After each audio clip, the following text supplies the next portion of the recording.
You think you know the minions, Yakitori! but you don't know Hora! Bob, King Bob! Stuart, Mi bellas! and Kevin.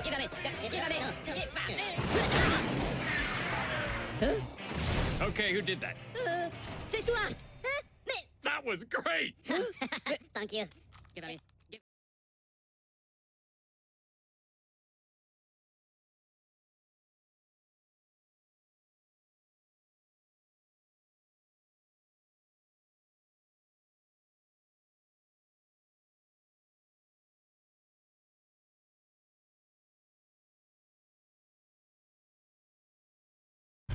Test.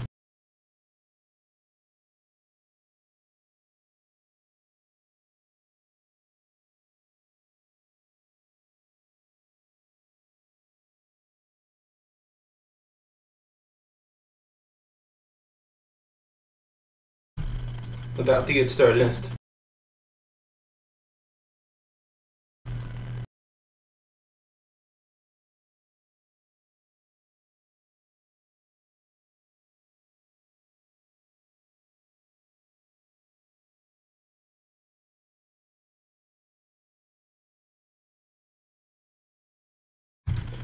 And greetings everyone, we're about to get started. We're going to be modeling an aerial drone for Starboard Games' INT project.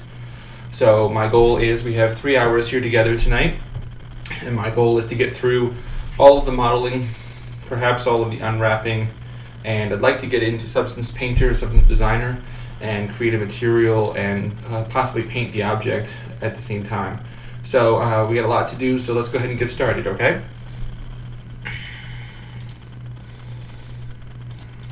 Alright, there we are. So now we're all set up and we're here inside of Max. And before we begin, I want to start off with my usual live stream commentary. This is a live event, so there may be noises, distractions, technical difficulties, other things of that nature. We'll work through it together. Pardon me. Like that. Pardon me. So, there we go, our first one. Just a moment. Okay, so we'll work through all that together, and I'm by no means an expert. I don't claim to be, so I will be working on this object for you live, and I may run into, pitfalls. We might have difficulties, but again, we'll work through those together, and it's a learning experience for everyone, so I think that's a great thing. Now, with a drone of this nature, because it is largely symmetrical, we will be using symmetry quite heavily to create the object, but then we are going to unwrap it asymmetrically. We're going to unwrap everything uniquely so that when we go to paint it, we have a greater sense of realism over painting the object. So that's the goal. So that having been said, let's go ahead and jump in. So looking at my object here, let me switch out. No, I think we'll be okay. I was going to switch out my mouse if it gets too clicky for you. Looking at the object, it is largely symmetrical, and we found out what size we want it to be. So this has already been auto-scaled to the appropriate size. And I believe if we create a box here, I had a box earlier, I had a box waiting. It's about 12 inches by 12 inches by about 2.5 inches high. So this object is only about a foot big. So these are meant for more personal use, and you will see them in the game flying over the city streets. As people are walking down the street, you'll see them flying by. So that's what we're going to be creating here tonight. All right. So that having been said, let's jump in. So from the top view, what I'm going to do first is handle the rotors here and the fans, and then we can create the wings and work our way in towards the body and the cameras. I do have multiple concept images. Let me go to my images here. So this is the image that we're working off of at the moment, and then I also have this one, which is a detailed view of the camera. And then I've collected a large amount of reference. There's the images that you've seen for our preview. So there's a preview of what it will look like. And I've collected some images here that are drones from real life to find out what kind of material they're made of, and also to get some color sampling. So that's what we'll be working off of there. All right, so from the top view here, let's create a couple of cylinders. I know I need one for the center here and one for this area, so I'm going to create just one from the center, drag it out, down, correct, give it a little bit of height, 1 on that, 20 on that, and there we go. Let's make sure we line it up, there we are. Okay, that looks pretty good. So let's go from the side here, take a look at how big that needs to be, and I'm going to line this up with the very bottom, and then I'm going to increase the height until we reach about here. There we go. Alright, so that's our first cylinder. Looking pretty good. Now what I'm going to do here is add an edit poly modifier.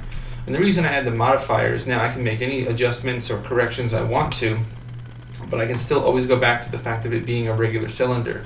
So this is really handy if you want to go back and add additional segments, or if you need to reduce the number of segments. It's a really great way to do that. So that's what we'll be doing.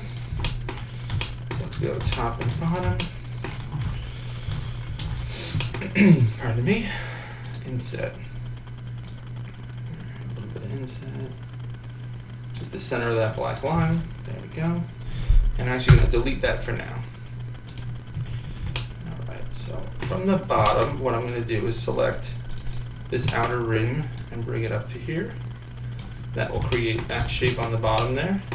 And actually, no, you know what?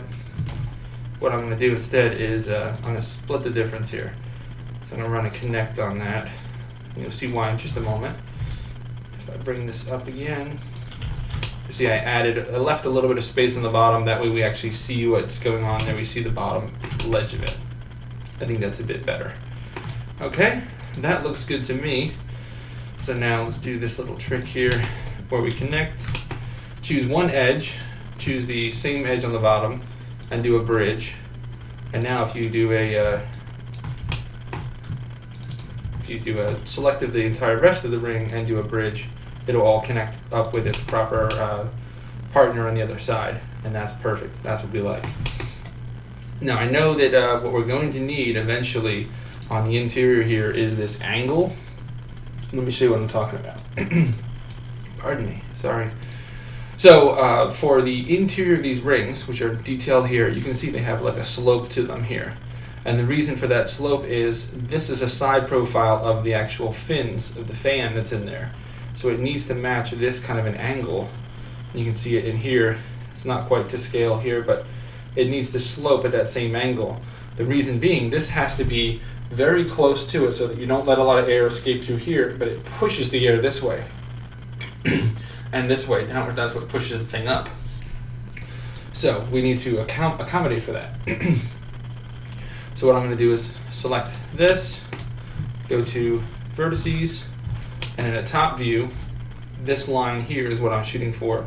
I'm going to scale those inward till they meet about there. There we go. So now they're at that slope, and that's the slope that we will match the cutting edge, if you will, of the fan blades to.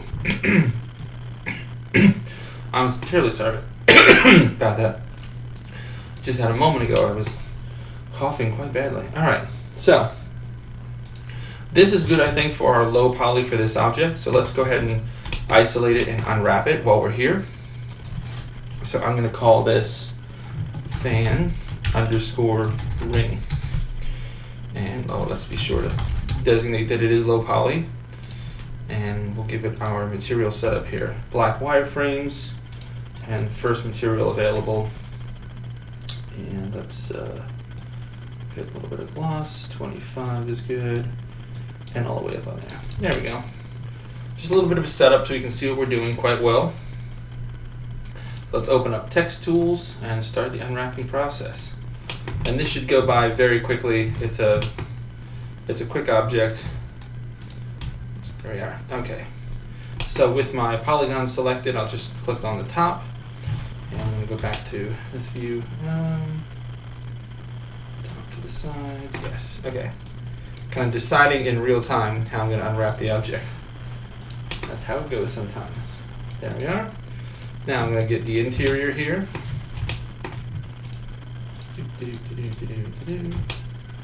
Now with the interior, what I'm going to do is do a cylinder, align, scale outwardly, and I need to look at my top view for this. as I rotate around, you should see the line move, and there it is. I want it to be in an inconspicuous place, and I happen to know that where this object is created, this line on the side here, that's the inwardmost face, so it would be here, here, here, and here. So that's the one that will be least likely to be seen. So that's what we're going to go for that. So pull it down here and relax that. It's pretty good. Okay. And now the rest of it I think we'll do all as one piece as well. So let's select that. Planar align, bring that over here, and relax that down. Now I'm going to move these pieces closer together.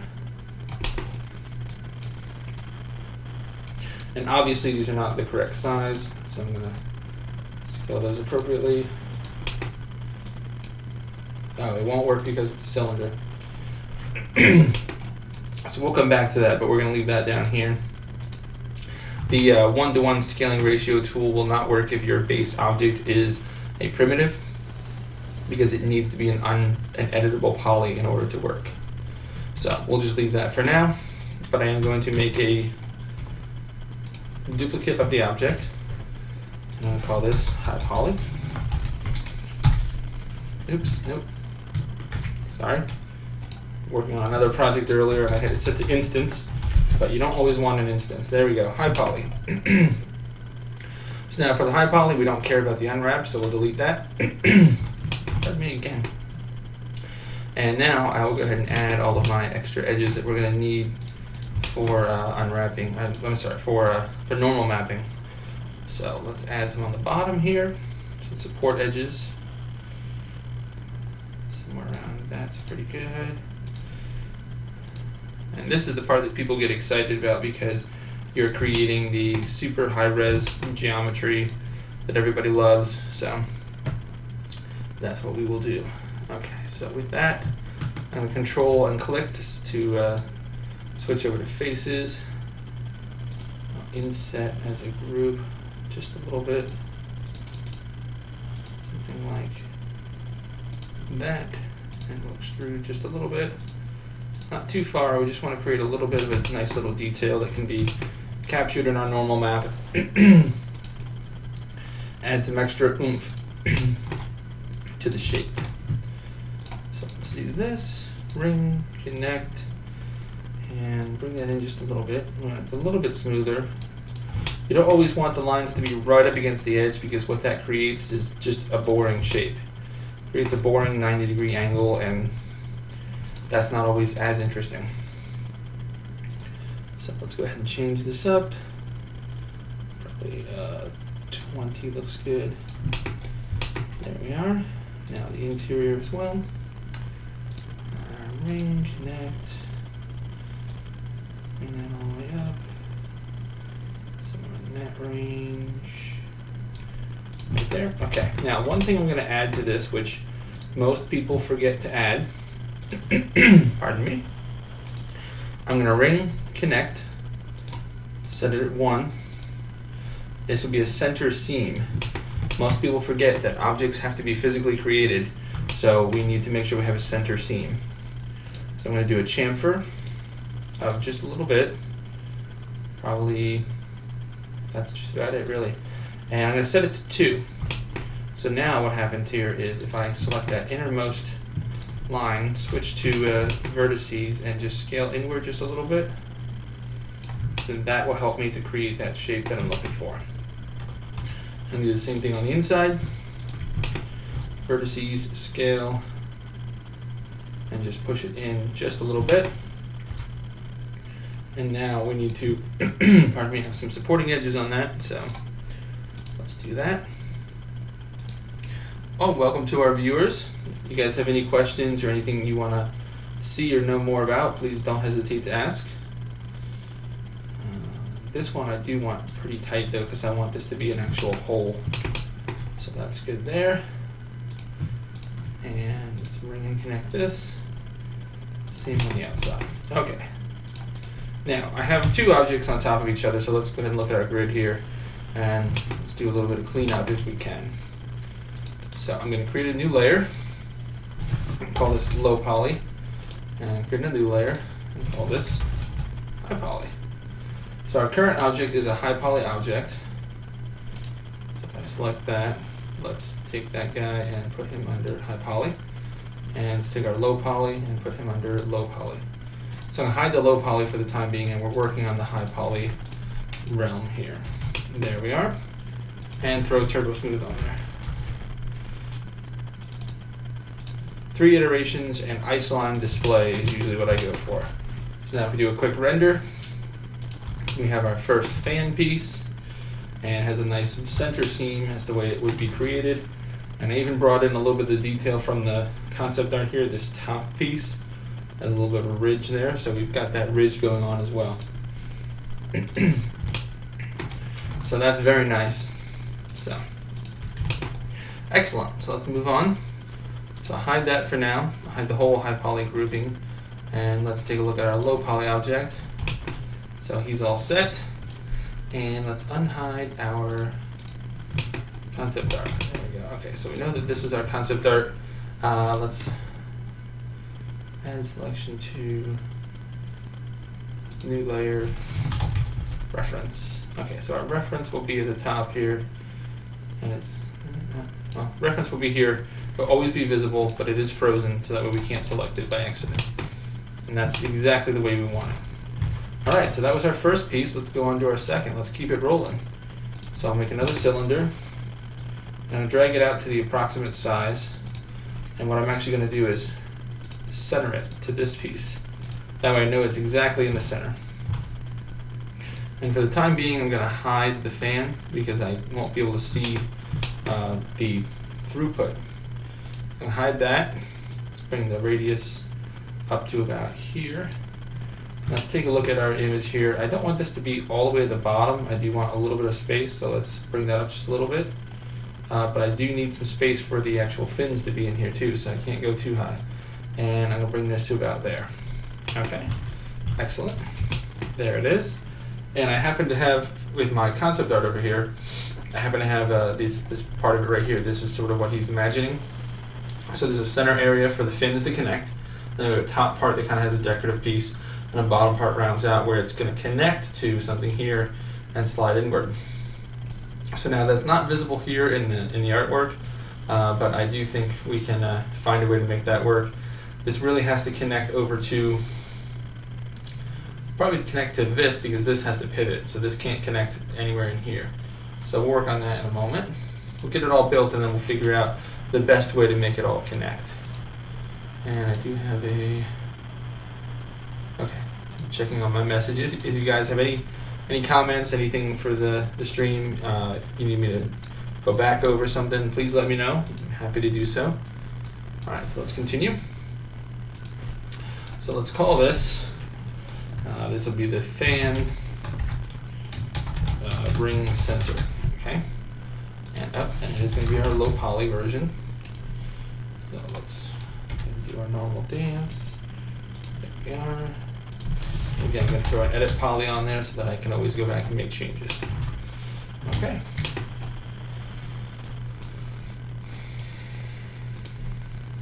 And let's do that. Go down there. And you actually just need the top.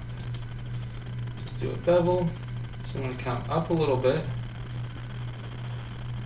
Well, let's do low poly will be this. Low poly will do the whole thing. We'll work on the high poly, doing some extra little pieces in there. No, too much. Perfect. Okay. That's good. I'm going to select the bottom. I'm going to scale him in a little bit. Something like that. Instead, there we go. It's a pretty easy piece. This goes by pretty quickly. And these are some standard techniques that you'll learn is just you create a center face here, and then you switch your selection over vertices, and you weld them together in the center. Now, pardon me. Let's go ahead and auto smooth that. Thank you. Alright, so he's ready for unwrapping. So let's do that. Select that top face and just pop that off right away. Nope, just like that. Move you over so I can see everything. And trying to keep this in line. You'll see what I mean in a moment. Oops, too far. There we are. Pop the bottom face off. Now I've kept this lined up with the view so I know where the seams are. So I know that's the center. So if I look over this way, the seam that's now facing me should be the one that is the one that I want to keep. So I'm gonna go ahead and do that. Step up, and it's almost perfect right out of the gate, right there. That was pretty good. All right, so let's relax that. And what we need to do here is a little bit of cleanup. So, and we'll clean this up. So, stitch selected, that will fix this. There we go. All good. So I'll put this on top because I know that's the top face, and this on bottom. So that will remind us which is which.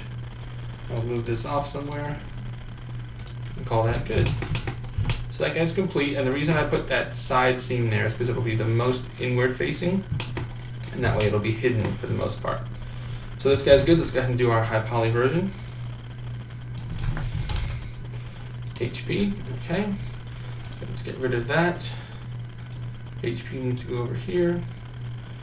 And LP and LP are fine. Hide LP, unhide HP. Well, unhide all of HP because, oh no. We'll leave that hidden. Alright. Let's throw some edges into here. Now there's not a whole lot of detail in the concept art for this, but I'm going to add a couple of things just to kind of spice it up just a little bit. Let's do a ring and connect, and I'm going to slide this down closer to the end, somewhere about there. And now we're going to do our trick where we create something. Sounds like my dog has heard something that she doesn't like. Ring and connect, there we go. Use a slightly different technique here. Local normals.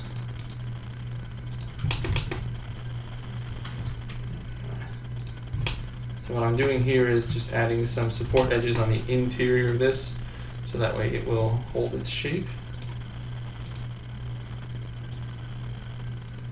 And about 42 on a magic number.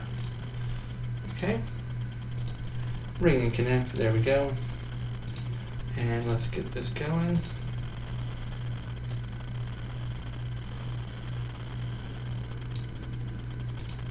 Looks good, looks good. All right, and then in the center as well, I'm gonna add a seam right down the middle, so. Ring and connect, one, thank you. Chamfer, the two, we'll do this one for the middle, so we'll have a little bit of variety between the two. So you're not always seeing the same seam everywhere. Let's do 1, 2, 3, 4. Okay, that's good. And then these are equidistant segments, so I know that if I do 2 and pinch these, they will be the same on either side. So about 94 is what I'm looking for there. Sounds good.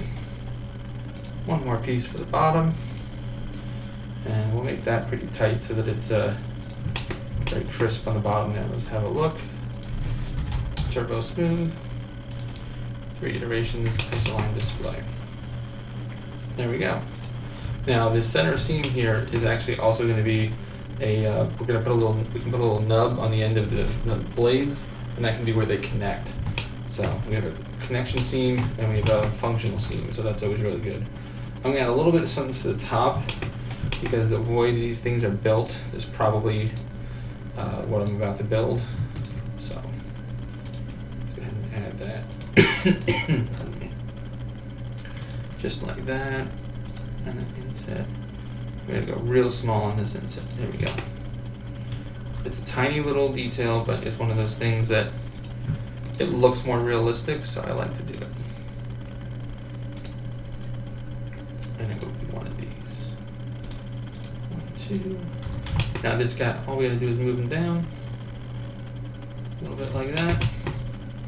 Now we just need some extra connection seams because this is definitely going to need some support, being so small. There we are.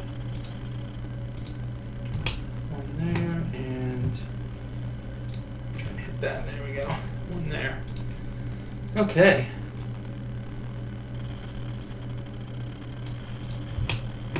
Looking pretty good. And now we'll just inset just a little bit on this. 0, 0, 5, very small. And that's what we get. So the way they make these things is they snap them together, and you know, the top part probably screws on the top, and there's always a little piece in the center where you got to put a screw in, and this little plastic thing goes on top. So that's what we're trying to replicate there with that. Okay, so let's go ahead and do the important thing we have not done yet, which is save. So save as. I get wrapped up in it. So I'm going to call this LS for live stream 1. So that's the beginning of our live stream piece here. There we go. So if we unhide all of our high poly objects, we've got this going on. It looks pretty good. So now let's add the fins in the center, and it'll start looking really good. And then we need to cut out the wings when we get to the wing part.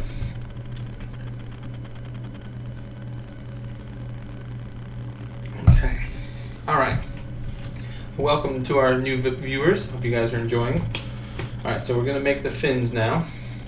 Let's go ahead and hide these, and we'll unhide the low poly because that's what it actually needs to line up with.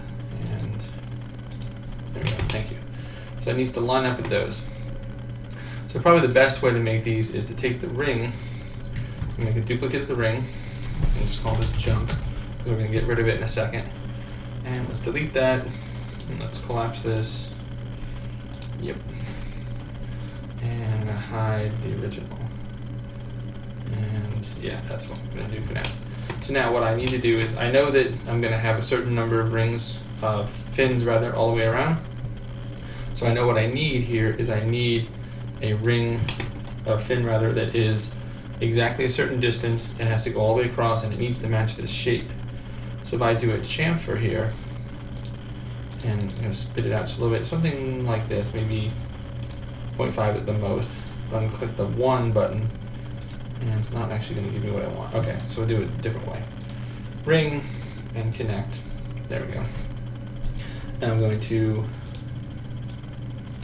slide. Can I pinch? No, I cannot pinch. 2, I can pinch. There we go. So I'm moving these lines, and all I really care about is this space in the middle here. I want this to be what I'm interested in. So something like that is good. Now I'm going to say ring and connect.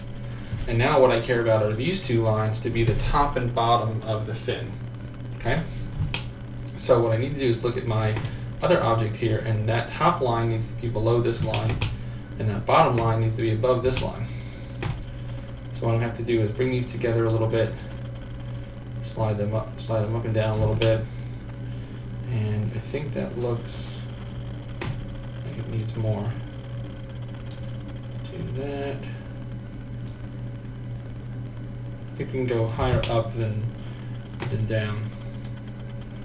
Let's come up, up, up, up, up. I think that's good. We can always adjust it a little bit, but it's easier to get it right the first time. So let's see if we can see this line. Yeah, there we go. Okay. That line right there looks pretty good. Okay, we'll take that. So now what I'm interested in is honestly just these two faces. That's all I really care about for this whole object now. So I'm going to say invert, delete, and select this, and I'm going to flip. I'm going to select all the edges except for this middle one, and hold shift and drag, and that will extend those edges. And I'm just going to push these until they go into this object. Something like that. There we go. They have to go all the way through. Now, what we want to do is we want to clean that up just a little bit. So I'm going to make this invisible for the moment. And select these. And we don't want a whole lot of geometry interrepeating one another, because then it's extra space on the texture sheet for no good reason. So we're going to do that.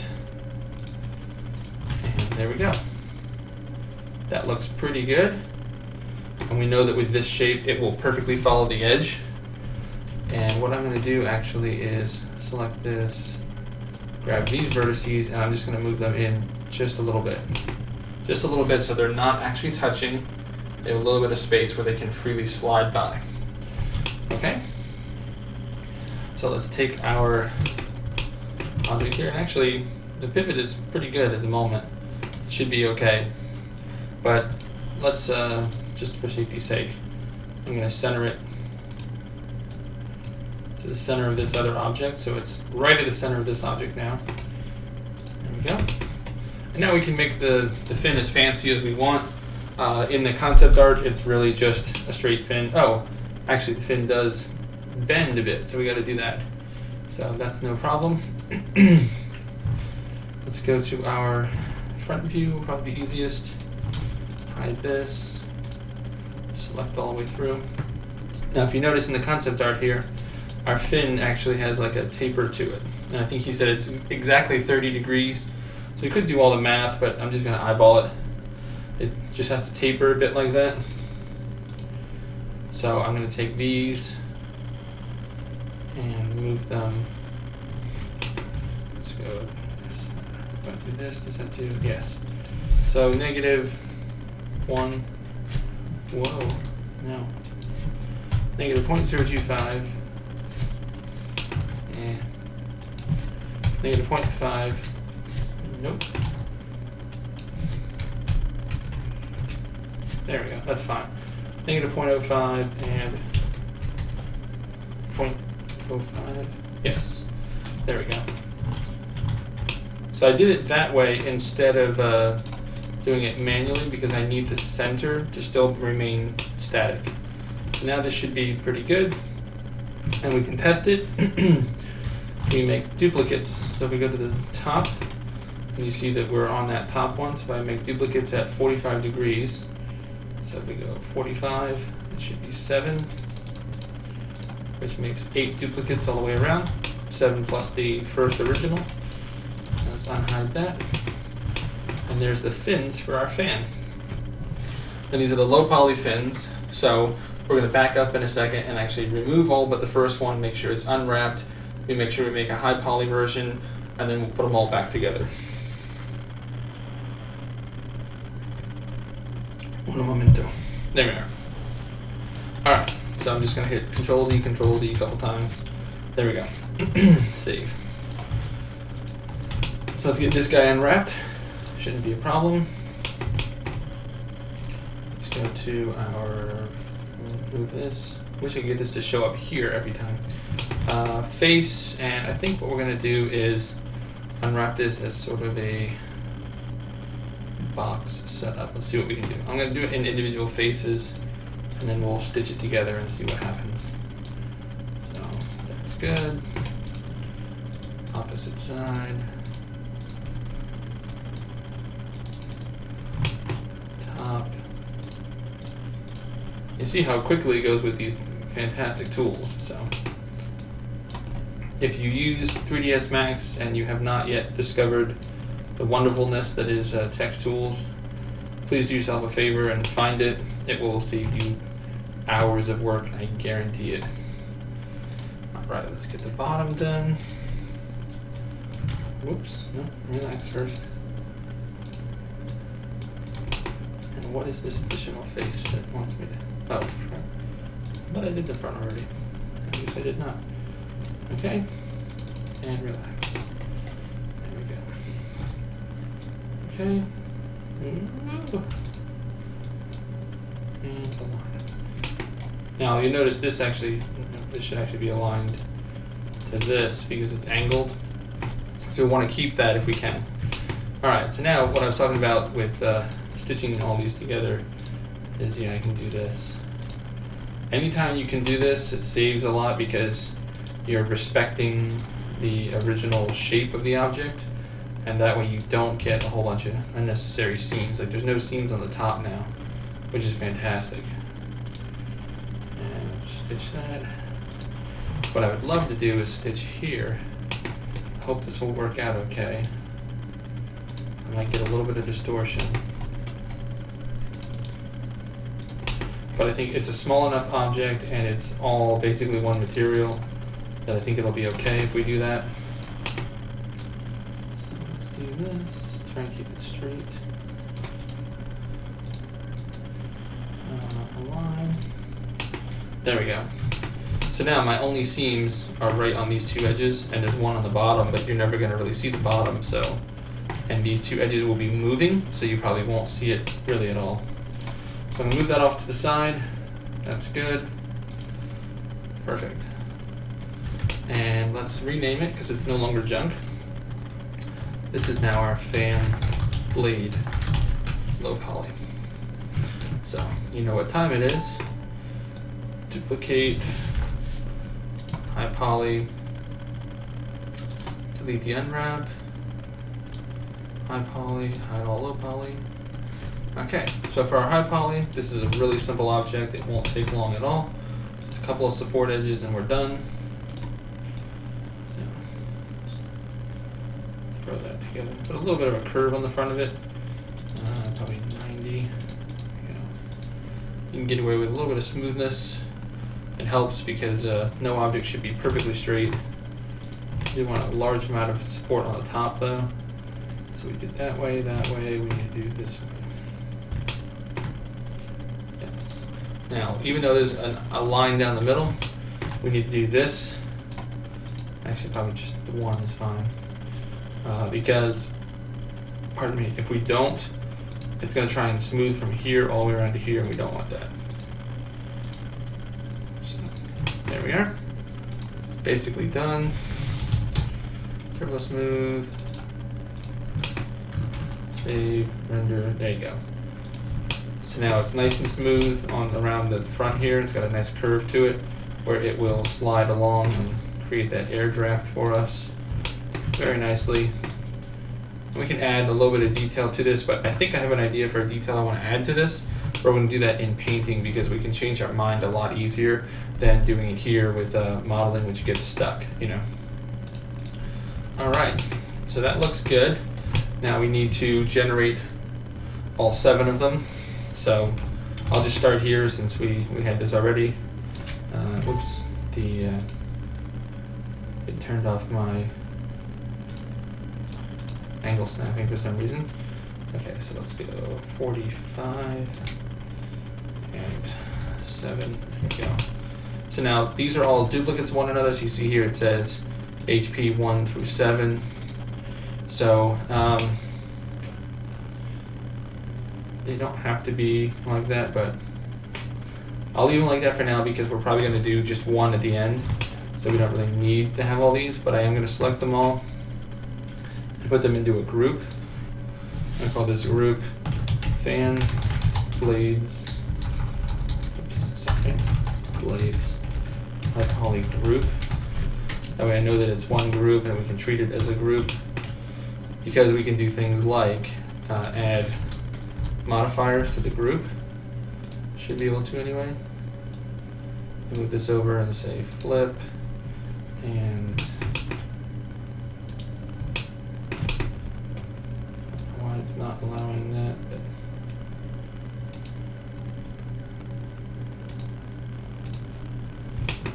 that's very odd. Might have to do it individually, which is a big pain in the butt, but that's okay. But so here we can duplicate our fins, which is really nice. I do think we have to do them individually. Add a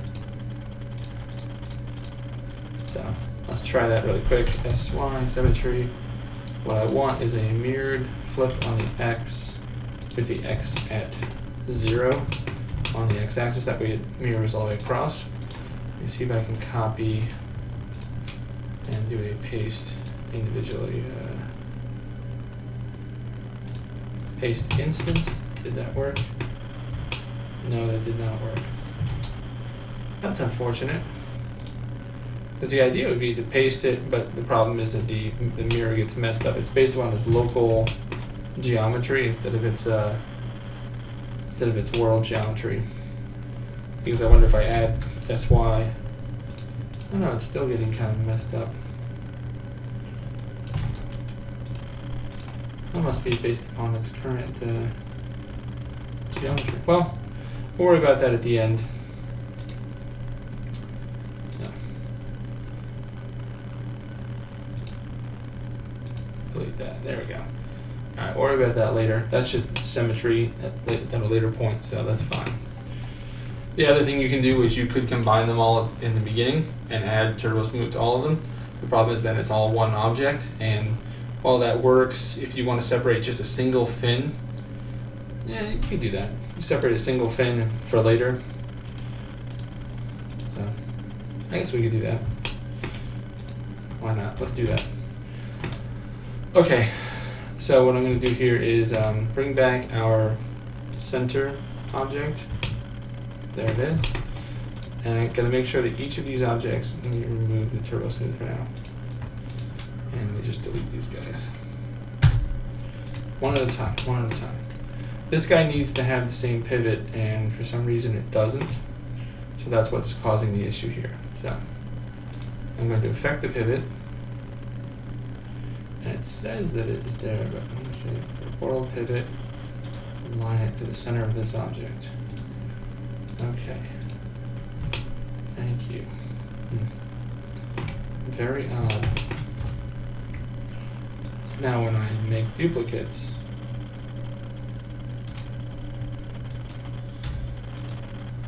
if I begin with this one and I attach them all together, now we should be able to add symmetry and turbo smooth without issue. Okay, symmetry. Flip on the X, move it to the center. There it is. Okay, and I happen to know because it's a mirrored object twice over, we're going to add another symmetry. Come on. It's having trouble with the turbo smooth, so I'll turn that off for now.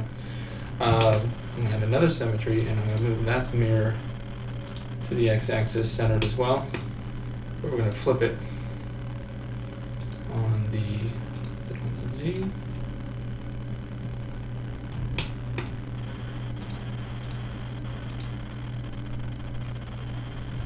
Which one do you need? On the Y. There we go. I had to move it centered to the Y as well.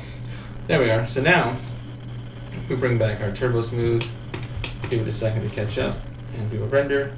We have all 4 sets of rotors, all 4 sets of fins, and now we just need to repeat the same process with all the other parts. So let's go ahead and do that. So I have a symmetry, and we know that we need this X on the flip, center to that, and I'll just center it to the Y as well while I'm at it. And now let's do another symmetry. Come on, catch up on the Y and flip. And we take its mirror and center it as well. There we are. I think it's getting up there on the poly count, that's why it's slowing down a little bit. There we are. So we have all of our fan setups. Now let's unhide and do the ring as well. There's the ring. SY mirror. Center that up. Flip on the X. Oh, welcome to our new viewers. If you're just joining us here, we are working on a quadcopter aerial drone. So right now we just finished the high poly for the fins and the fans here, and so we're mirroring all that up on the Y and flip.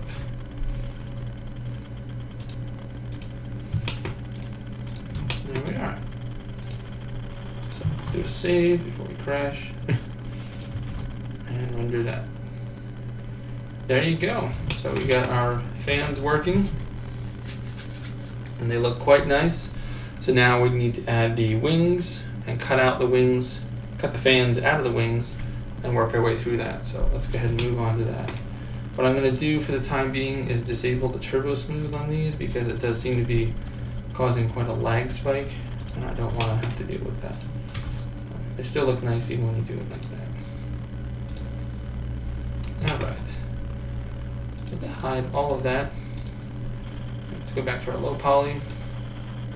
And I'm going to add a plane from above. We're going to start to build out this wing. So just drag out a plane object.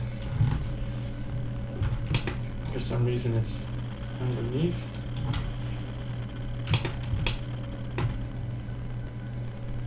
Oh, there it is.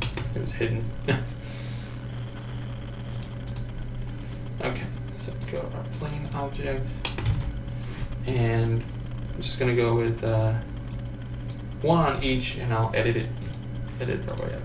I'm not gonna worry about keeping this as a editable poly because we're gonna be severely editing it. Well, welcome to our new viewers. We're gonna be building the wing of the plane now, so welcome to join us for that. Just gonna put these at these points. Put one kind of centered to there, and put you right about there. Shoot that out. Go there, and go to there. Something like that. Now from the side profile here, I'll take both of those into account. So let's take this and move you up. I'm just going to go off this top line for now, because we're going to extrude downward to create the secondary line. So get us to the edge. You're already taken care of. Top line. Those two kind of line up. If you guys have any questions, comments, anything you want to know more about, feel free to ask. I'm happy to share anything that I know with you guys. All right, that looks pretty good. I'm going to add one more right here at this point because I know that that's going to be a point at which it has to bend. So go straight across like that. And that will allow me to bring it up in line with this. There we go. So our wing is looking pretty good there. Yep. Looks pretty good. I'm going to do one more cut because I know that it's going to be difficult to create that shape otherwise. It's difficult later on for the turbo smoothing to have a triangle in there. So there we go. Now we're all quadded up, so perfect. So now let's take all the edges except for these center two, and again scale downwards. And I'm going to go all the way to the lowest point, which is there. And I'm coming back with the rest of the points. So.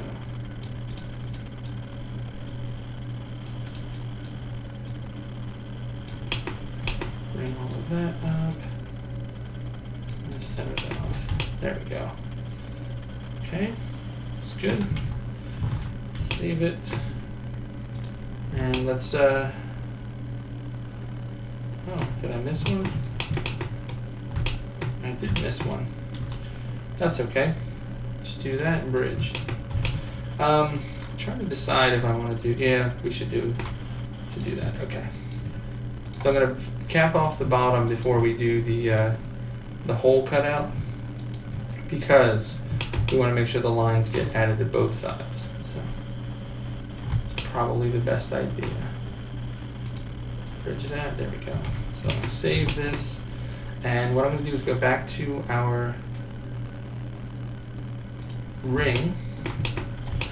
And remember what we did with the ring before is it is a cylinder at its core. So I'm going to take that and this, I'm going to make a duplicate and slide them off. This way we don't mess up anything from the original. So I'm going to take the ring and remove all the way down to its original cylinder. Move it down way beneath the object. Bring its height up way past it. So now this will cut a hole through our wing here.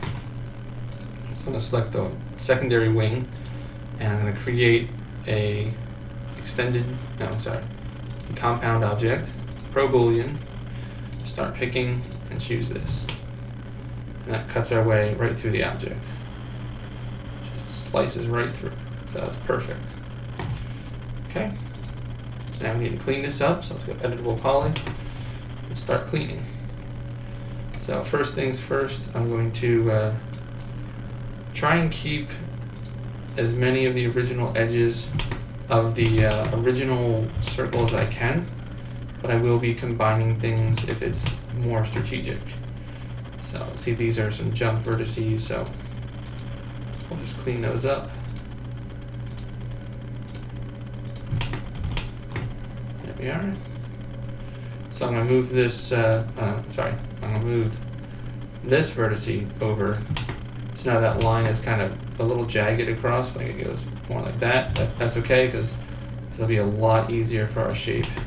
And you won't really see it in the end anyway, so we want to make sure that it works for the shape first.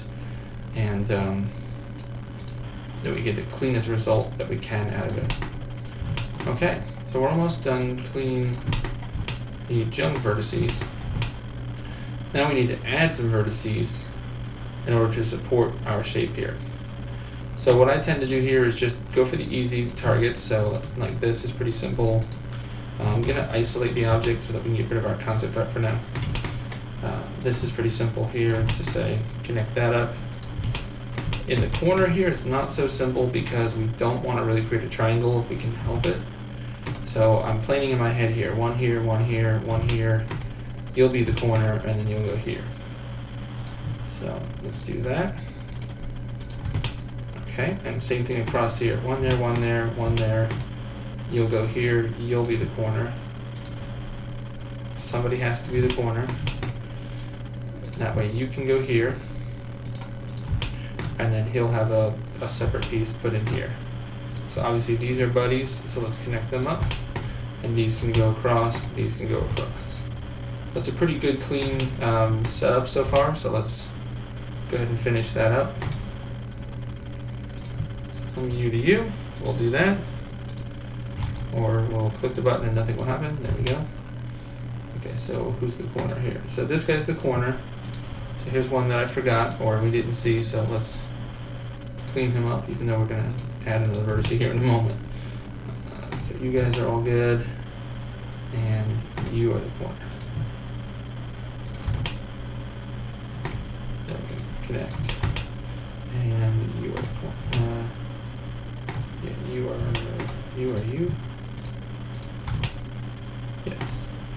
There we go. So now we just add the extra pieces that we're missing, and it should line up. Now when you're adding these pieces, don't just add and let it stay wherever. What I do is I look at this and say, this should really be a bit closer to the center, more like that. Oops, more like that. So I say okay to that. And that way what I'm doing here is trying to create more equidistant chunks, because then you get less errors that way. Okay. And let's go ahead and do this. Now this guy needs 2, and that happens to be pretty perfect, so we'll just keep that. Okay, connect. Connect. Oh, getting a message. Hold on, let me check that real quick. Okay.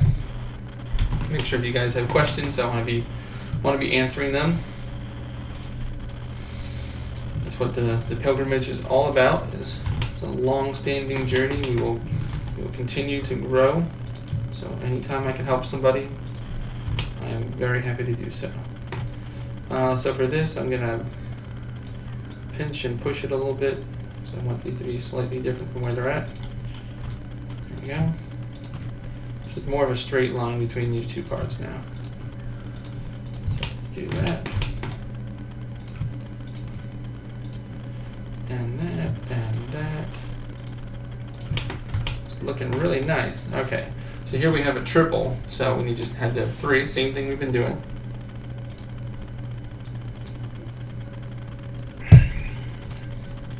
So let's clear those, do 3. So we need to adjust a little bit. Something more like that, pretty good. Okay, that and that, and that, and that. There we go. All right, just a few more, we're almost there. See, this one definitely needs to move a bit more. A bit more like that is a bit better.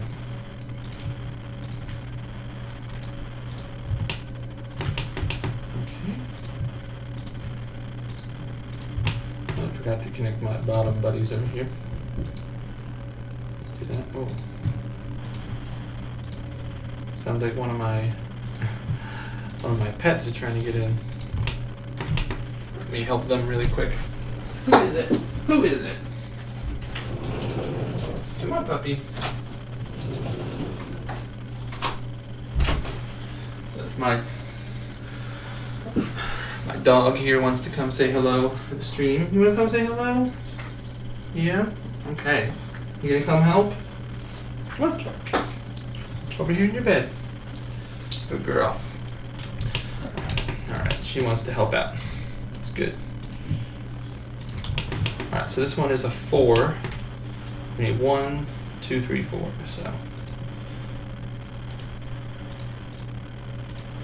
we go.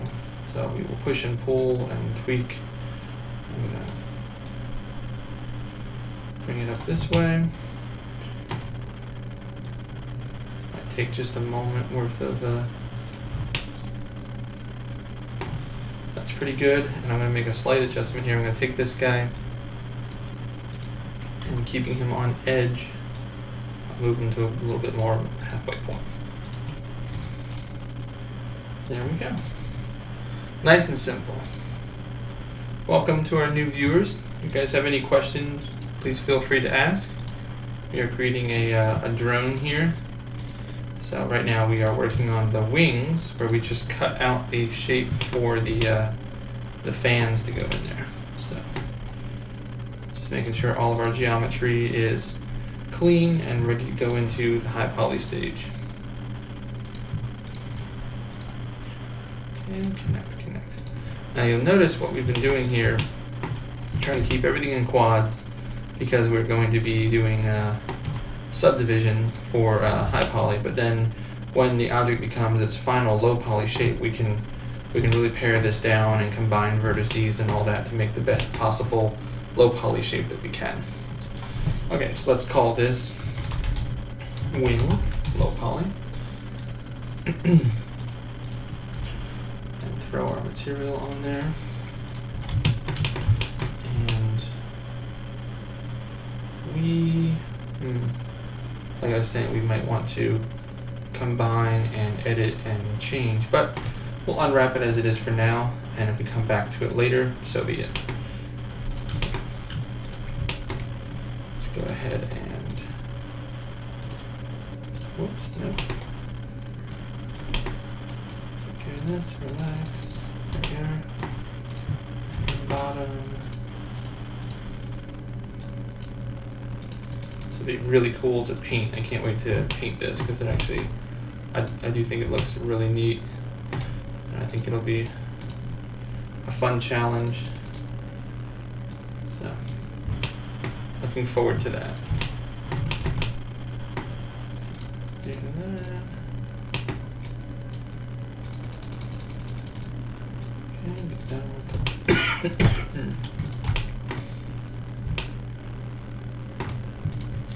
Yeah, we can add that in there. Okay.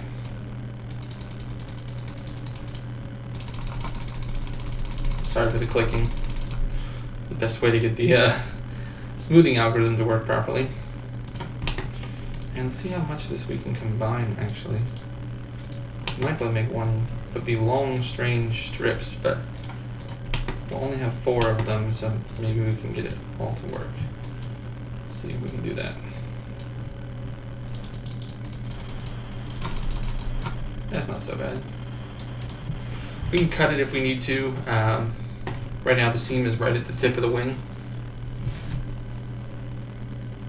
Good, how you doing, Mitch? Glad to see you. Thank you for being a viewer here. Doing well. I actually fell the other day and potentially broke my foot. But other than that, doing really well. We're making a drone here. Let me show you our concept art. So, we're making an aerial drone. So, it's a pretty cool build so far. I like it a lot. And we're doing well. So if you guys have any questions, feel free to ask. be happy to help as best I can. Whoa, that was interesting. Okay. So now for the actual ring in the center here, I'm going to pick an internal facing edge that you're not likely to see. So let's go for that. Something like that. That's pretty good. Okay, there we are. Relax. Stretch all that out. Again, pardon the clicking. The smoothing algorithm is crazy. Requires like 1,000 clicks. There we are. Okay, good. Yeah, thank you. I'll show you. I don't know if you've seen the high poly yet, but we'll take a look at that in just a second. And this, I should be able to do this too. Yeah, there we go. Okay. So let's just kind of pair these up together a little bit. This is more, that's more top than bottom. And let's rotate that and pack that together. Okay, so this is for the wing, so that'll be down there. So collapse all, yes. Okay, so like I said, the wing, we'll probably clean it up a bit more later and change the layout, but if we do, we'll handle that then. So let's do our high poly wing. Poly, and we'll just ignore the unwrapped channel, so we don't really care about that. Just drag it up into our high poly, hide our low poly, unhide all of our high poly stuff, and you'll notice the wing is not set up properly. That's because what we need to do is actually unhide our low poly and unhide our original object here. So this is our object now is just a positionary tool. So I'm going to select both of our wings, go to the move tool, turn on snapping, and snap it to it. There we go. So now this original object we can hide entirely. Hide the low poly, focus on the high poly wing. So here are the fans so far with the internal engine part, pardon me. Nope. Internal part, and it's got the fins. So now we're going to do the wing as well. So, okay, so for the wing, again, let's throw a turbo smooth on there to begin with. That's going to look all nasty at first. Perfect, right? We'll just go with that. So let's go back down to our edit poly here, and just adding some supporting edges. I am going to add a seam down right down the middle of the wing, because that's how I imagine the two halves of the plastic would be put together. So we're going to go for that. So, helps if you ring. There you go. So we'll do that trick down the center there. And let's chamfer that just a little bit. Add one on the center. Do our center trick. Actually going to do that. And local normal. Inward a little bit. There we go. Now by selecting internally here, I can get these two ring, connect, or add some support for when we turn on the turbo smooth all the way up. Probably about 25 on the inside. There we go. Select this interior and remove that, because what I want instead of 1 is 2. So I'll do ring, connect, 2, yeah, something like that looks good. Okay, now let's do the same thing here. Ring, connect, 2, getting pretty close. Something 74. That looks good. Now what we need is to manually select the top. My isolate by element tool is not going to work because the whole thing is one element at the moment, but I can select like this, so it's not such a big deal.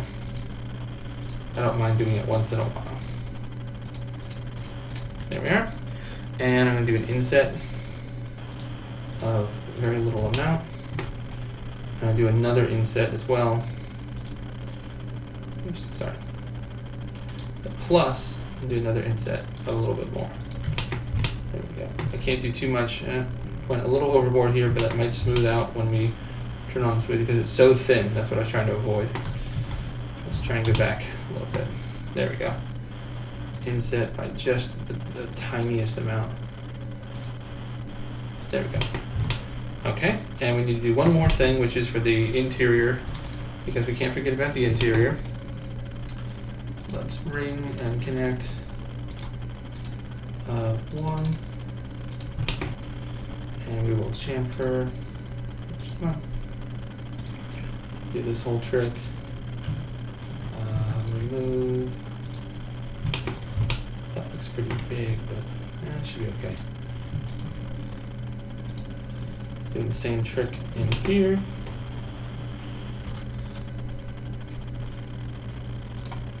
Almost there.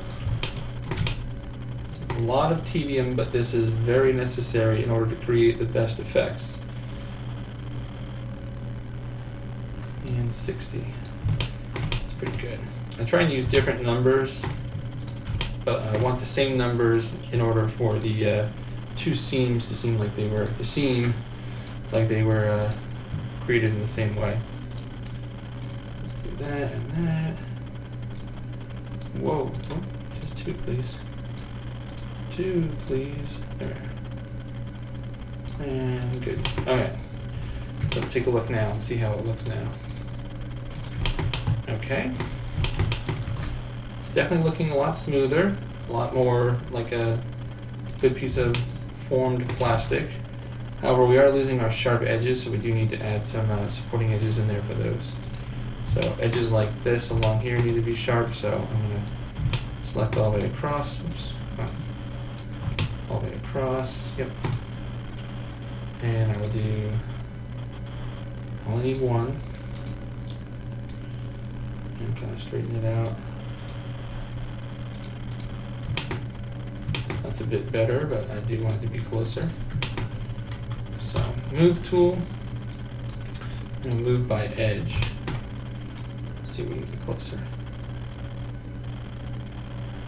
Sometimes you gotta do this a little bit manually. It's kind of getting lost in here because it got all janky there. Should have done this before I did the seams, but that's okay. Trying to get it pretty close. Take a look. Ah, there we go. Yes, that's much better. And it looks like the only other one that's really, really straight is up here and here. So let's take a look at what we can do there. So for you, probably the same kind of thing. Did I get all the way through? I did. Connect. We should still be on edge. We are.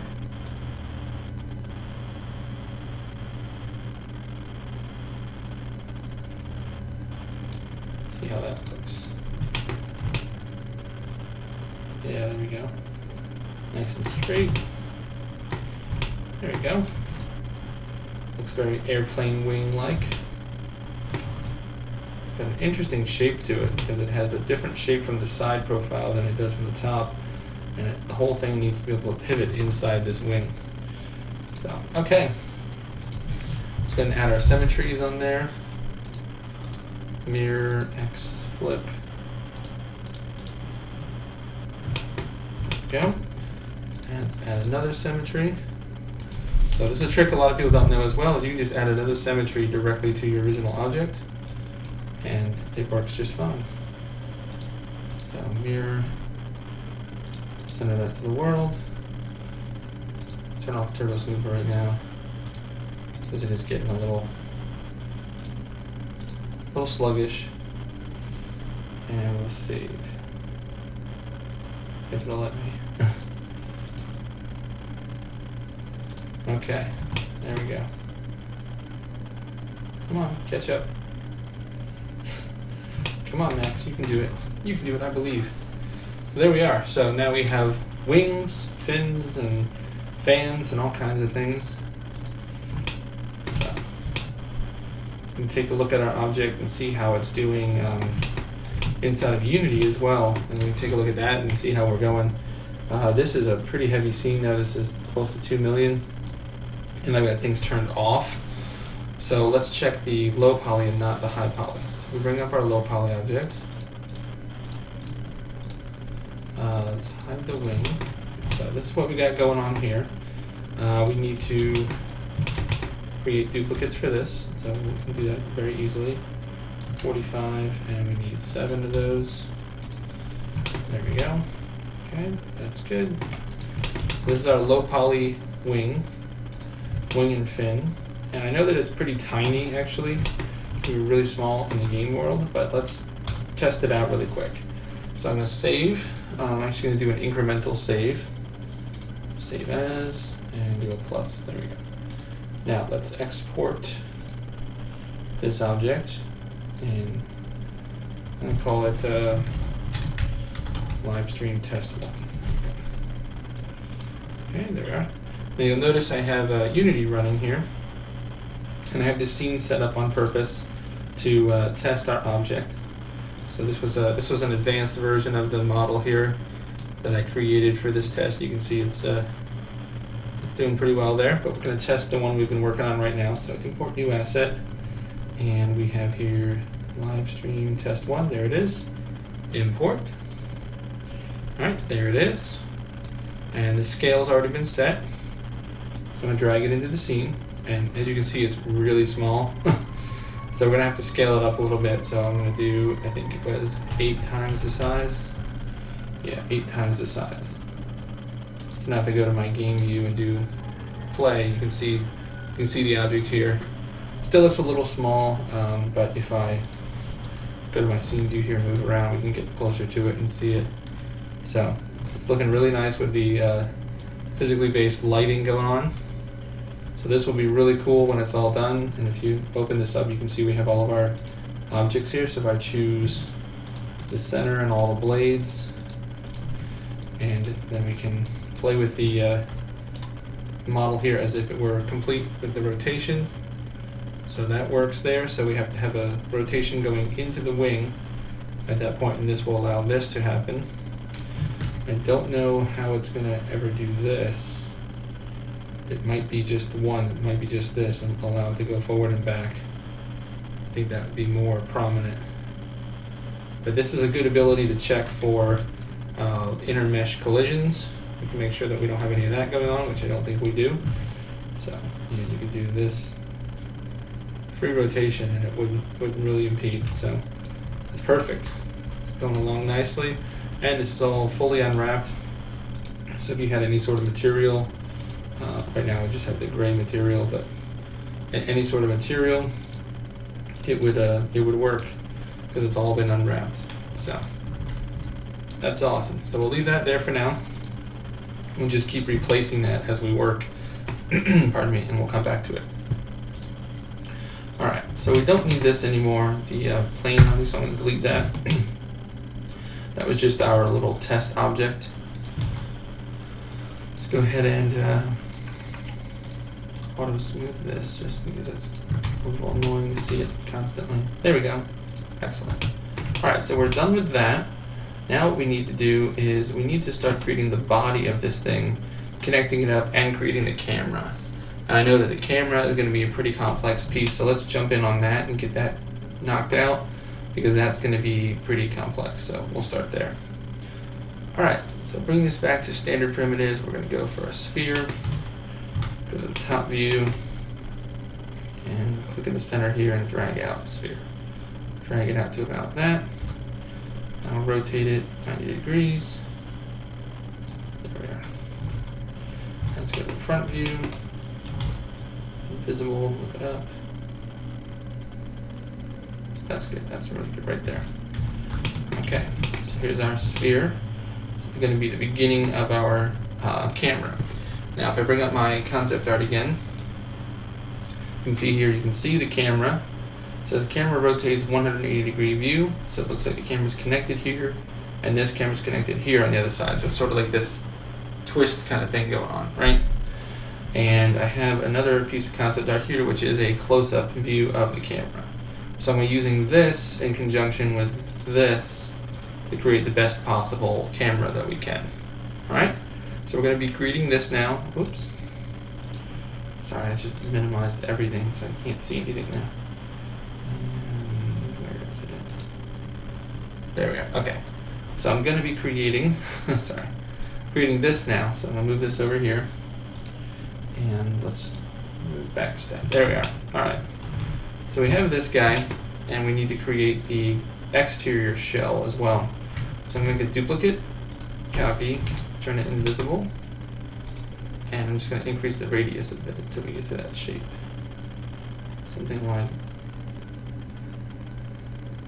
that. That's a good right there. All right. Edit poly. Select, and I'm going to select the first 4 rows here and the first 2 rows on the outer edges, and just delete them. Okay. Now we go back. We'll look at what we've created. This is what we've got. I'm actually going to go to our center sphere and rotate it this way 90 degrees now. And now we're going to make the camera hole here and collapse the rest of the body around this. So this will be pretty quick and easy to create. Shouldn't be a problem. Let's go ahead and isolate these 2 objects. There we go. Alright, let's do our setup here. Black, wireframes, gray material, apply to selection. Yes. Thank you. There we go. That's a lot easier. So, using the border tool, I'm going to cap off the ends. Cap those in. Notice that it cuts into the sphere. That's okay. We're going to be cutting out most of the sphere that we don't see. Again, I'm going to cap both of these borders as well. Like I said, we're going to be taking care of that, so don't panic. And let's inset this a little bit, probably about 0.13. Okay. Now, if we do this right, we make this invisible, make this visible again. I know this is kind of rapid fire for you guys, but if you have questions, let me know. Thank you, Mitch. Appreciate it very much. Appreciate that you're here and that you're excited like I am for this stuff. I'm going to delete those interiors because we're never going to see them. And these external faces, I'm just going to inset a little bit. Probably 0.075. And then I inset one more time. And these are going to become the center hole. There we are. So that's all filled out. So now if I take this sphere and let's make that an editable poly, I can actually delete anything that is not seen by this. So let's go to a good view for that. Here we are. So I need to find a way to delete that safely. So I'm going to do just follow the shape of it, and then step back anything that you actually see in the view here. So step it back a little bit. This whole back side I don't think we're going to use because it's the camera is only on one side, and we need this back side to support the camera ability to connect to the actual device. You can't have 2 cameras, one on either side, unfortunately. And these need to be supporting edges for the hole that we're going to cut out for the camera. So let's just clean up this that we can't delete any of these.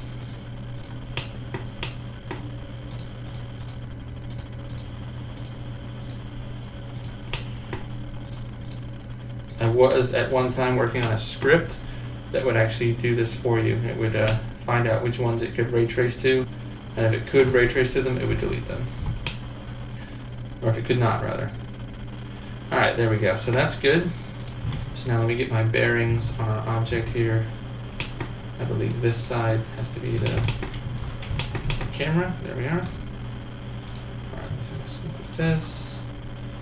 And do a grow. So this will be the camera hole. And let me look at the other concept art now. Okay, so I'm looking at this concept art.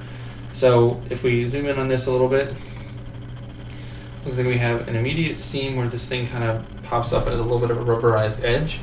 Then we have to dig deep into this and create a hole here. And then that hole needs to further be cut down into these 2 cavities. And in here, let's see. Camera rotates. Doubly pitted surface, pivot point. Yep, okay. I thought somewhere in here there was a hole where this was the actual camera. But it looks like there's a lens on the opposite side. Oh, I see. And this is the side view of it. So what I had modeled the other day, I actually kind of liked a little bit better. So I think we're going to go for that. And this is an instance where you look at the concept art, and as I follow it, it kind of makes sense, but kind of doesn't make sense that this would be on the very edge, on the outer edge, because so it shows that there's just a transparent with a camera hole in there.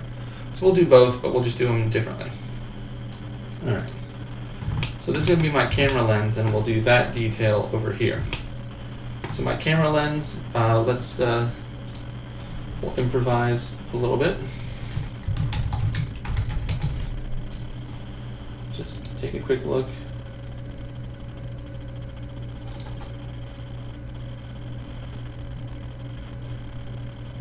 Okay, find one that looks pretty good. Okay, something like this will work. So I just pulled up an image of a camera lens, and I'm going to use this as my reference for modeling this. So, no big deal. For the low poly though, to begin with this with, all I'm really going to do is extrude this back just a little bit, just a hair, something like that. And we're going to call that good for the low poly, because what this will give me is a surface where we can see the lens, and all the other magic that we'll do in high poly will be behind that lens. So for the low poly, that's all we have to really do for this. So let's call this camera low poly. And the rest of it, I believe, is flat to the surface. It looks like it's flat to the surface. And yeah, the rest of it's flat to the surface. So we're not going to worry about modeling anything else for the low poly for this. So I am going to combine these two objects. Is that okay? Yes. And combine these two objects, so attach that. So this is our low poly camera at the moment. So I'm going to make a duplicate of this. Call this our camera high poly. Again, move them into the high poly group. For my low poly, now that I've made a duplicate of for the high poly, I want to do that before I did this. I'm now going to further reduce this a little bit. Let's remove that, remove that. Since this is going to be pretty much flat, I'm going to remove that. And I don't think I can get away with removing too much more.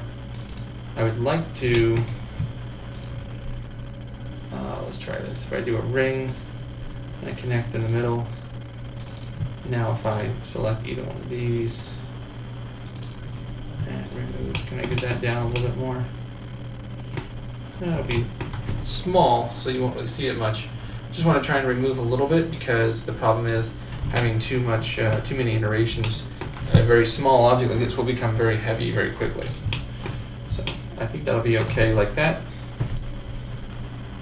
Why is this blinking at me? Okay. All right, so let's get on to the interesting stuff. So we'll hide that. We'll unhide our camera high poly. We'll hide the rest of our high poly stuff for now. All right, camera high poly. So let's go ahead and add a whole bunch of cool details, shall we? That's what we do. So we'll chamfer these edges just a little bit. Oops, it's not what I meant to do. Did it by accident though. So I'm gonna add a little bit of tension on those. Add some on these.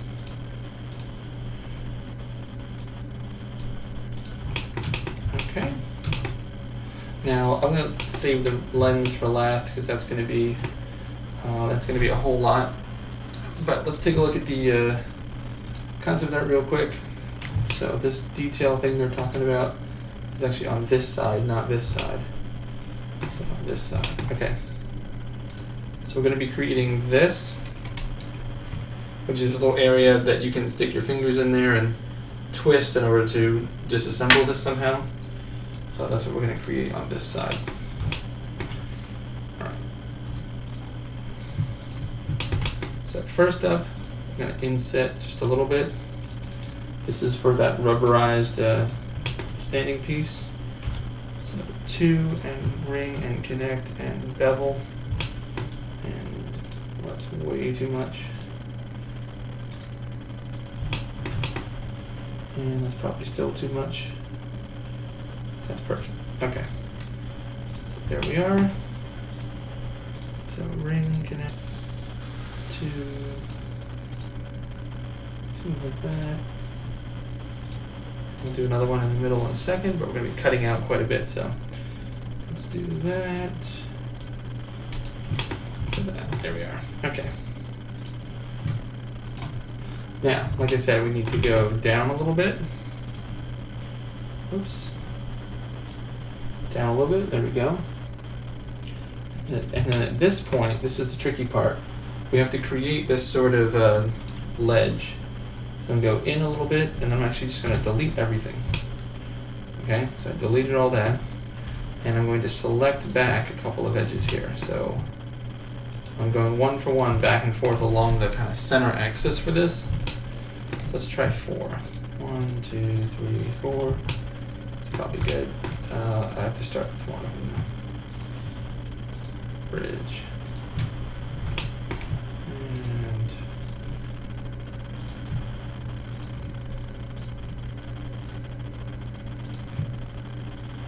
And let's do that. There we go. Bridge. Perfect. Now before I go much further, what I'm going to do here is, because I can foresee an issue coming up, I'm going to select all of this all the way up to this point.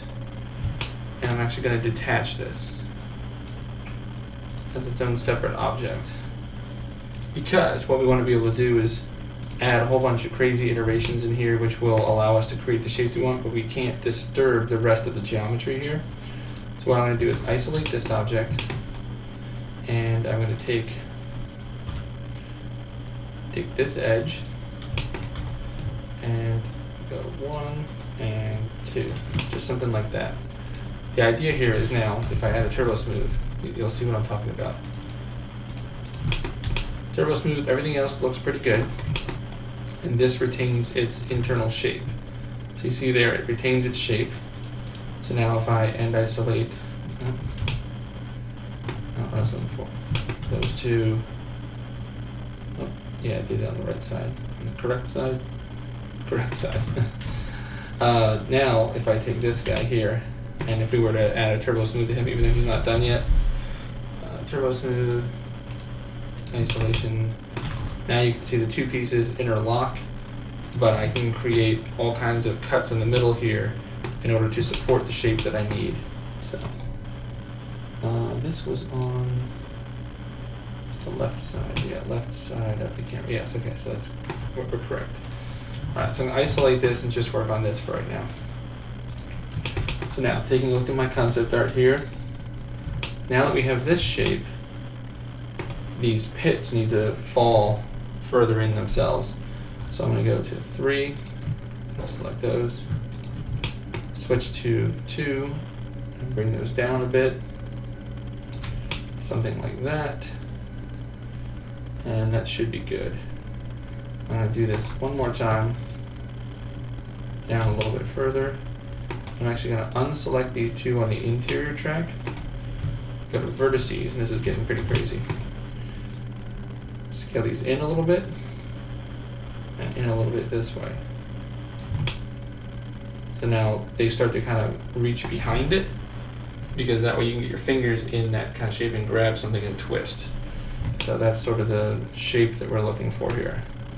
So I was saying this shape gets pretty crazy, and the reason that we broke this off is now we can create as many iterations in here as we need, and they won't go off crazy into the distance. Looks like we need 1, 2, hold on, 1, 2, 3, 4, 5. So I need 5. 1, 2, 3, 4, 5. That's 6. Pardon me.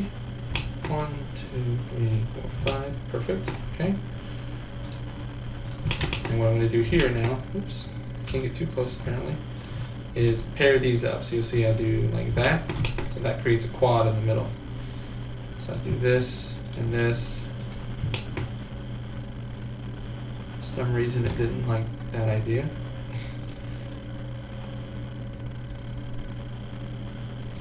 see if I can go backwards and does it. No, it doesn't like my quad ideas. Oh well. We'll work that out. Because then this counted correctly. I know I did. Quad for you. Quad for you. Quad for you. And you, supposedly. Alright, so let's clean this up and see if I counted correctly. So cap off all these holes and we'll iron some things out here. I have a great idea. If we can't get to work. Whoa. This object is so small that when you get too close to it, you actually view through it, which is a little odd, but we'll work it out. So this should not be necessary, because that's a quad. That's, oh no, you know what? That's a quad, but then these, I see. It's correct. These are actually 5-sided. Yep. Okay, so they are correct. So, that was my mistake. Okay, but that's easy to fix. You, and you. Ring. Whoa. Not so fast, Tiger. You and you connect, and we just put one in the middle. And there we go. Now we can line everything up.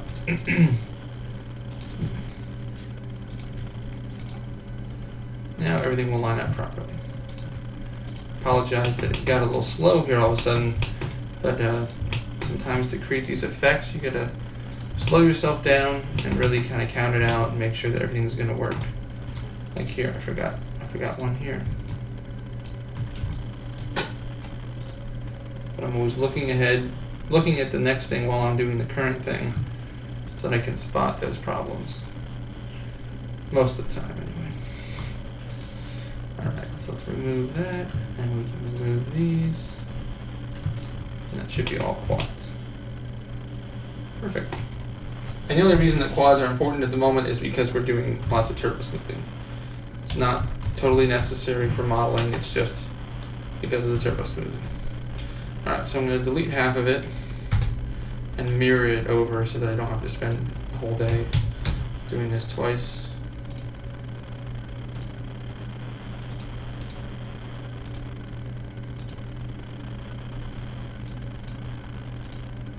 There we go.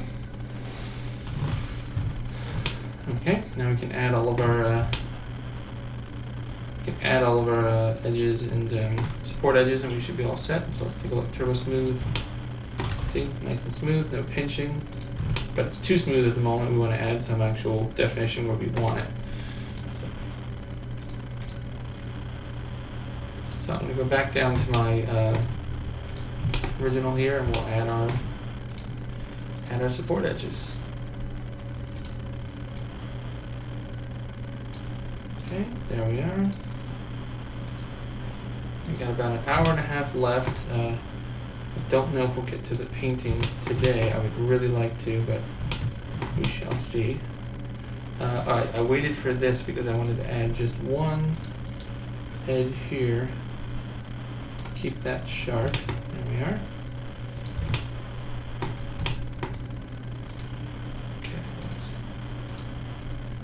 Ring and connect to that, bring it down. And we'll ring and connect in the middle here. We'll bring that up. There we are. Okay.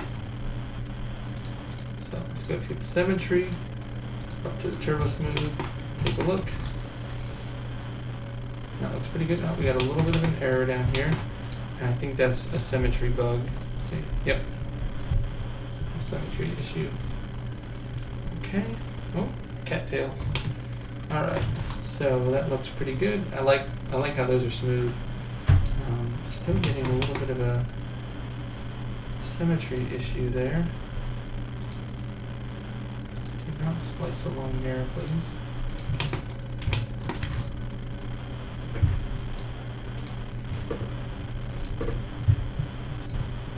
So 0.01 is too much. Yes. down from there. Sorry, my cat is, hey! Just gonna wreck my shelves behind me. Then you hear a terrible crash a moment later.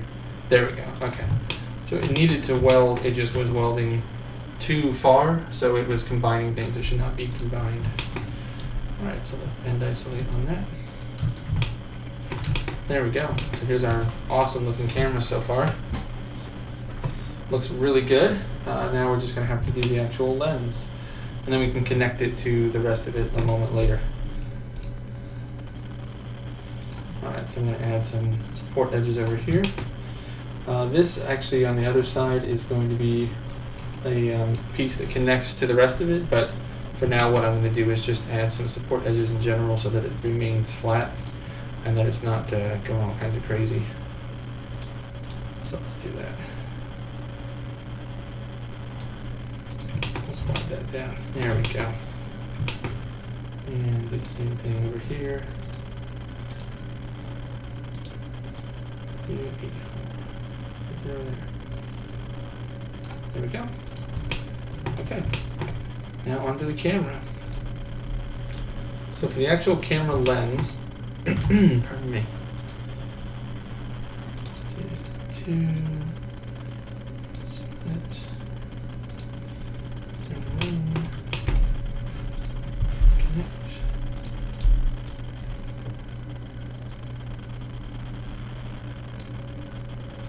There we go. Alright, so for this now, we have our basis of the hole where the camera will be, and now we just have to build the interior. And this other side is now flattened and ready for a connector piece. So I'm going to pull up my reference image here of what a camera lens looks like. It's nothing fancy. I'm just gonna approximate something like that. Not going for exacting shape, so don't worry about that. So I'm going to delete all that and do 3, cap it so it's flat.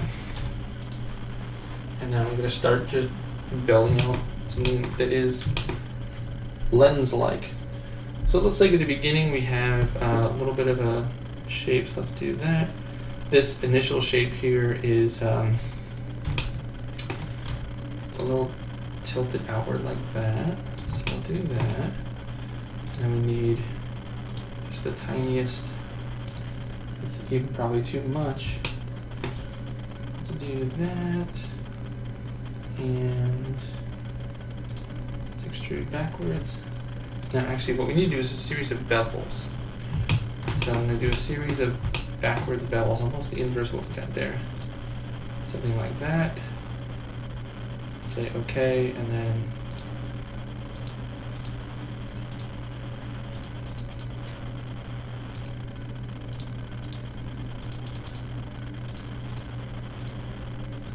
there we go. Okay. What we're doing here is just a series of bevels here. So if I say apply to this, then I can add a little bit of depth to this. 0.005. Let's say apply to that. Nope, that last one was supposed to be no depth, but just an interior. So this gets really complicated. So we went down, straight. Now we're going down again, but not by much. There we go, okay. Say apply and add a new one. But we don't want to go down at all. There we go, that's what we want. Apply, add a new one. Do this a few times. Oops. I know it's incredibly exciting. There we go. Negative 0.005, that's our magic number.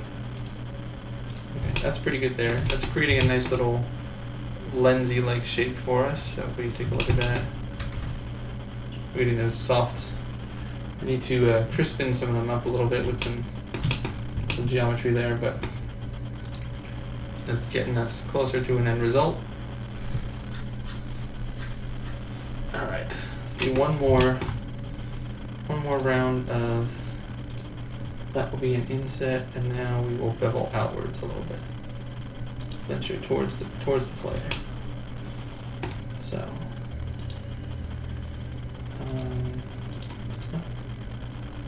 that's fine.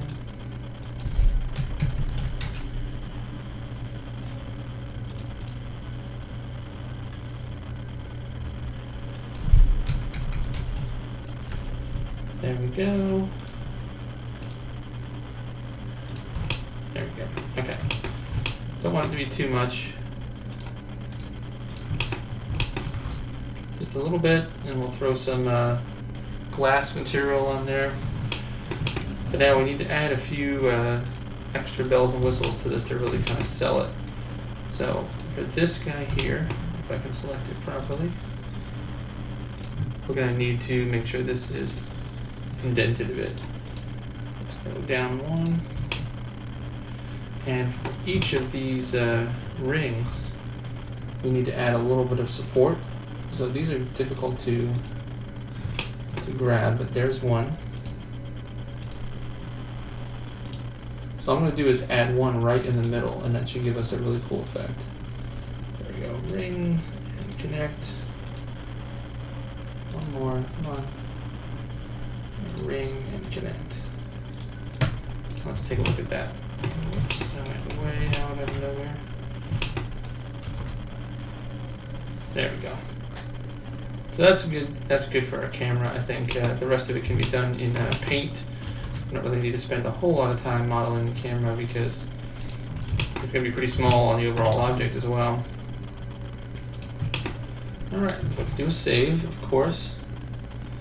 Save as, plus. There we are. And that's looking really cool. We did a great job there. Good job, team. All right. So that's all well and good. And our camera. So our camera here looks very flat and boring compared to that, but that's okay. So now that we have the camera, we probably need a way to connect to the body, but first we need the body so that we know how it needs to connect. So give me just a moment. I'm gonna get more to drink, and I will be right back, and then we will be tackling the body. So, un momento, por favor.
Okay, and we are back.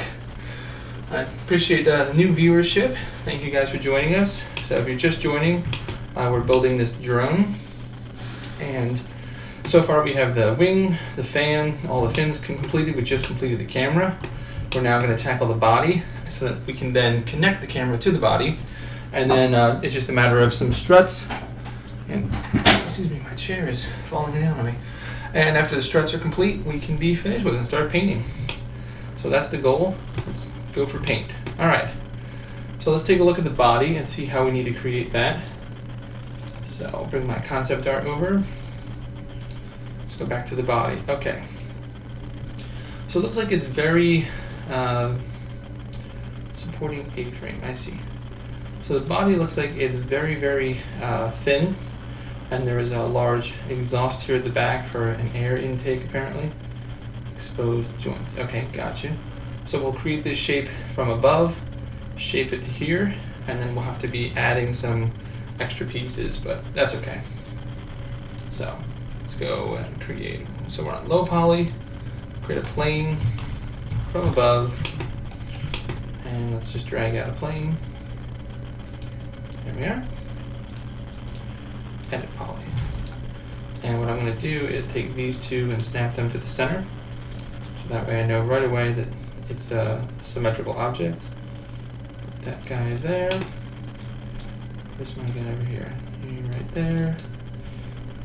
And you can go right there. Alright. So let's see where these go in the side profile here. So I'm going to work on the top first and work my way downward. So it looks like it just sort of curves until it meets the corner there. Alright, I'm going to hide the rest of the low poly stuff so that it does not get in my way while I'm working. Oh, don't hide the plane. Thank you. Okay. So that's looking good. I'm going to move this a little bit. Try and capture that shape. Alright. Now, if we scale this over, not quite sure where that's going to go at the moment, but I know you need to go there. And this all stems from this point, which is kind of odd, but we'll build it, see what happens. And it goes to the corner, put it right there. So that corner, there we go. That'll give us the support we need for that, and that, and this. Okay. Again, let's go here and just push and pull around. So those look like they go there. You go here. And you probably go, yeah, I see kind of the lines where the concept artist was drawing. Something like that works. Okay. Alright, we're getting there. Curved body shape, I dig it. Looks like there's a bit of a drop. So let's actually, yeah, let's do this a little differently. I'm going to move this up, all the way up here. We're going to create it in pieces the way it's probably physically created. That'll make it a lot easier to make. So you can go there, and you can go there. There we go. Okay, connect. Alright, that's looking nice. So we have the beginning of that shape. Now we need this other shape that goes on top of it. And it looks like the best way to create that is actually put like a box. A small box. So we do that. Let's bring you up. Editable poly, that's fine. So bottom edge.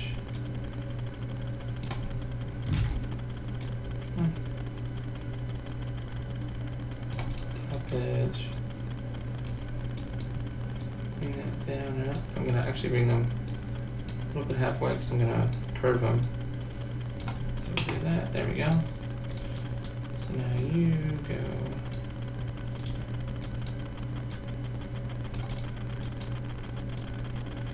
It'll just be an interesting curvature shape.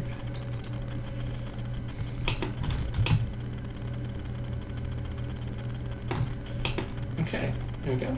So now our wing shape, or our body shape here, needs some structure. Obviously here we have to bring this down and around. So let's grab all of these faces, but I'm not going to grab that internal one because we're going to have an object on top of that. So drag him down. And now we can start to see where everything comes together. So you would go all the way to the bottom. Bottom,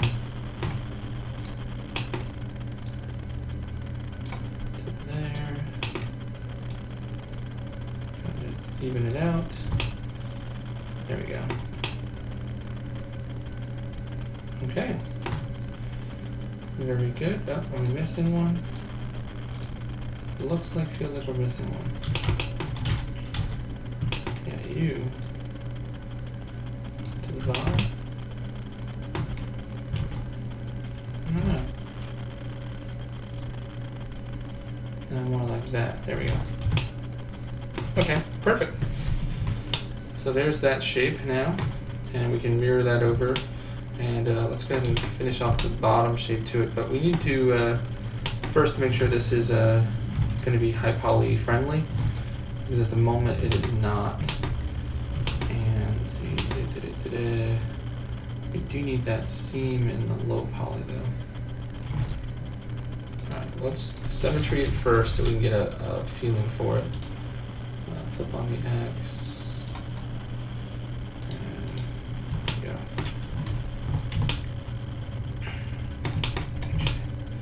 Once we get the overall shape, see, I do think that's cool. That's like a curved body shape to it. You can understand it better once it's kind of built a little bit. So let's do this. Black. Throw that on there. Okay. So now that we can see it better, pardon me, we can understand it better. So it looks like from the side view, yeah, the intention here is to have it sort of curve and arc upwards. So I think what we need is for this point to come down just a little bit. This point to come down just a little bit as well. And this point actually comes up quite a bit. And that's that curvature to it. So it's more aerodynamic this way. And then these are like supporting fins on the back of that shape. So I think that's what we'll go for. Okay, that looks nice. All right, time to make the back. So now from the top view here, I need to make sure this aligns with the back. It can't go past that point.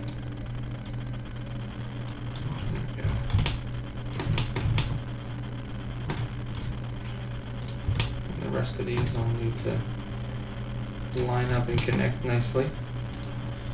So we will connect those up as best we can.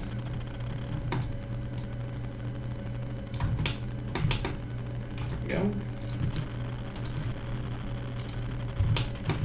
Connect those two together. There we go.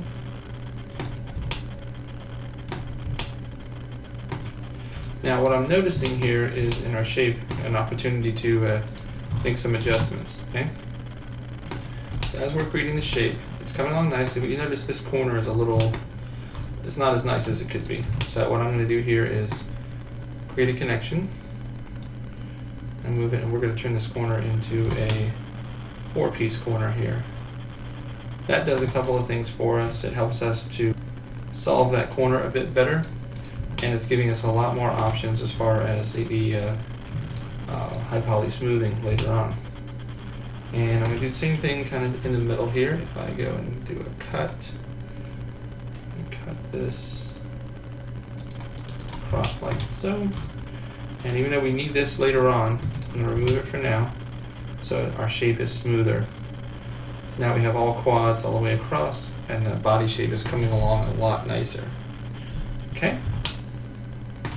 Now if we look at our symmetry, I'm going to turn on this so I can see symmetry result. I know that's the intended curvature, but it just looks a little wonky to me, so I'll try and smooth it out as best I can in multiple directions at once. A very complex shape. Alright, we can end isolate on that. And now we need this center shape. Now the center shape, probably give it a little bit more attention now that we have some extra leeway. It's pretty good. maybe I'll just make it out of this so we don't have to go back and forth. Let's bring this up. Even though it's not in the concept, I'm going to bring this up a little bit. And I think I know what the intention is here. So I'm going to work with the intention and not necessarily the exacting specifications. Something you'll learn as you do more and more of this type of work, and as you learn to work with the concept artists, you'll learn more like what they meant, and they're just giving you a suggested idea of the shape overall. Doesn't have to fit, the image doesn't have to fit 100%. And sometimes what they'll draw is physically impossible to build. Which is better for 3D Max or Maya? Kind of a loaded question. Neither one is necessarily better. It depends on the work you're going to be doing. For me, my experience has been, I was taught on Max, so I used Max. However, Max is really good for building things, but I do feel that Maya has superior animation tools. So it depends on the work you're going to be doing. If you're going to be doing a lot of animation, I would just bite the bullet, learn how to use Maya, because you can do everything you can do in Max as far as modeling inside of Maya somehow, some way. And then it also gives you the added ability to have those animation tools ready for you when you need them. So that would be my my suggestion. I just, like I said, I happen to learn on Max, so that's what I know, that's what I do. But pardon me, either one is applicable.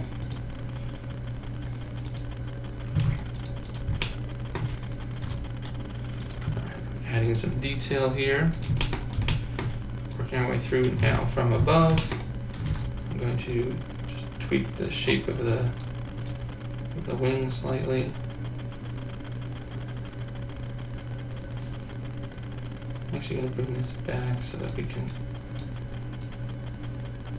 tuck that into the wing a little bit. Hope that helps you just decide or have a chosen venue. But yeah, they're both comparable in many ways, and that's just what I've found, is that Maya does tend to have better animation tools. I think it's used by more animation professionals, so I think that might be a reason why. But it used to be that as I would look around for jobs, they would say, oh, you need to have Maya experience or you need to use Maya, but now it seems kind of back and forth, and I'm even getting sort of whatever you're good at using, use that, and then we'll work from there, so. Alright, let's fix this.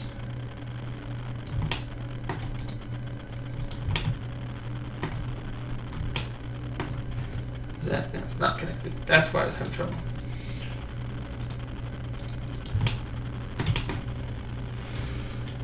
Okay, so I just added some iterations here because what I need to do is give myself a little flexibility in the shape and add some conformity to it. So now it's coming along quite nicely. Just have to fill up the back, and I think we'll be good to call that the main body here. So let's take a look at that. Yep. See, it doesn't match exactly because the drawing is, I say imperfect. It's not a ding on the concept artist, but it doesn't always line up 100%. But that's okay because I'm going to and have to model in a way that doesn't really matter because I can make a correction.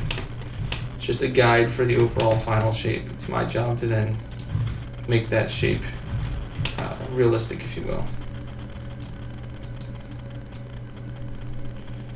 Okay, let's